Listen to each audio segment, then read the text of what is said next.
Back in 2016, when the UK voted on Brexit, what did you think? We have a problem. Noël Vatien is deputy director of the European Medicines Agency, which is responsible for regulating pharmaceuticals in the European Union. It's similar to the Food and Drug Administration in America, and it used to be located in London. Then came the UK's vote to leave the EU. While the outcome of the vote was a surprise, relocating his staff of about 900 and their families became an immediate necessity for Vatien because, by law, the EMA must have its headquarters in an EU country. We had a General Assembly the next day of all staff. I can tell you the atmosphere was extremely down. There were people crying in the room, not sure what was going to happen. And then as senior management, we have to make sure that we show leadership and that we say, look, we are going to overcome this. That day, Vatien says he launched a relocation task force. 19 EU cities bid to host the agency, and in November 2017, the European Council made the announcement. Amsterdam was chosen to be the new headquarters of the EMA. And this past January, the EMA officially cut the ribbon on its new offices. Compared with London, Amsterdam is a relatively small city of under 1 million people. You can cross town in 20 minutes on a bike. But it has both old-world charm and modern infrastructure, which was essential to the EMA. We have thousands of experts traveling on a monthly basis to us. We need good connection, we need good public transport, we need good hotel accommodation. So this was part of the list of requirements that we had put in addition to what we needed as facilities, as a building in order to operate. They also needed homes for staff, like scientific administrator Esther Martinez. She had been living and working in London for 7 years when the Brexit vote happened. I'm a firm believer in the European Union and working together and being united and having that diversity of nationalities makes it so rich that I was sad when I found out that the UK voted to leave.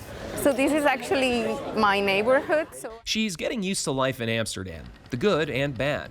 Apartments tend to be small, parking difficult, and she's still learning the language. But she loves the cafe culture, the trams that make it easy to get to work, and of course the bikes. The hardest thing is to go through all the paperwork that you need to go through to move. Opening a bank account, paying your taxes, understanding how all that works in the Netherlands. But we did actually have help. Help from a company the city of Amsterdam hired as part of its pitch to host the EMA. Roz Fremder is the owner and says her firm has doubled in size since the Brexit vote.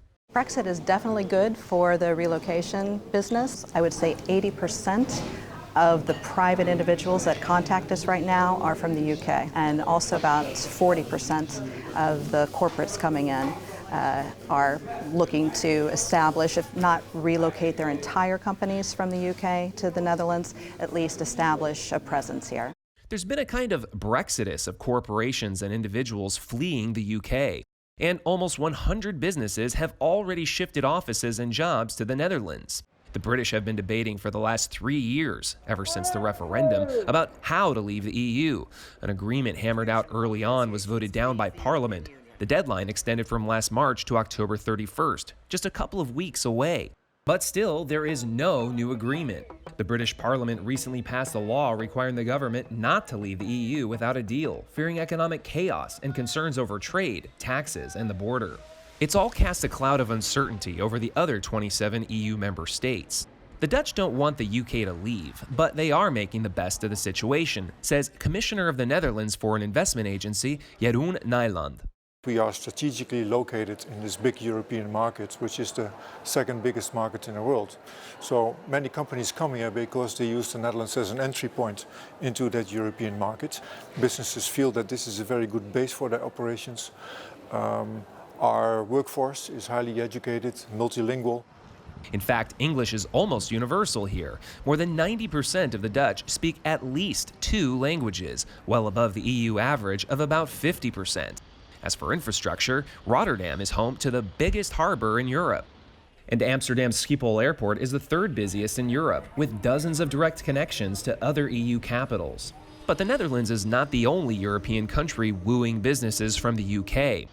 One of its chief competitors is France. Notably, Paris has landed another EU agency, the European Banking Authority. Then there are Germany and Ireland. Dozens of banks and other financial companies have moved shop from the UK or London to Frankfurt and Dublin. All told, more than $1 trillion worth of assets has already been sent out of the UK because of Brexit. And Nyland says the pace of movement is increasing as the October 31st deadline imposed by the EU nears. Besides the 100 companies which have moved to the Netherlands already, approximately 325 others have reached out to the Dutch. The latest figure we have on France is that they are talking to 250 businesses, Luxembourg 80, Belgium 100, so I think compared to the other countries we're doing quite well. But Brexit is a double-edged sword for the Netherlands. 75% of its exports, including food and flowers, are destined for the UK market. If new post-Brexit tariffs are imposed on those goods, they would drive up prices. A lot of companies who moved from the UK to the Netherlands, and in that respect it's good for our economy, of course. But we as a transport company can only lose on it. Paul Smit is sales manager at a trucking company, which does 70% of its business with the UK. Smit predicts confusion and chaos at the ports, where his trucks cross back and forth to England by ferry. He explained how a no-deal Brexit in particular would affect his daily business if shipments suddenly get stuck in customs. What's the situation like right now? You can easily call us till 3 o'clock today.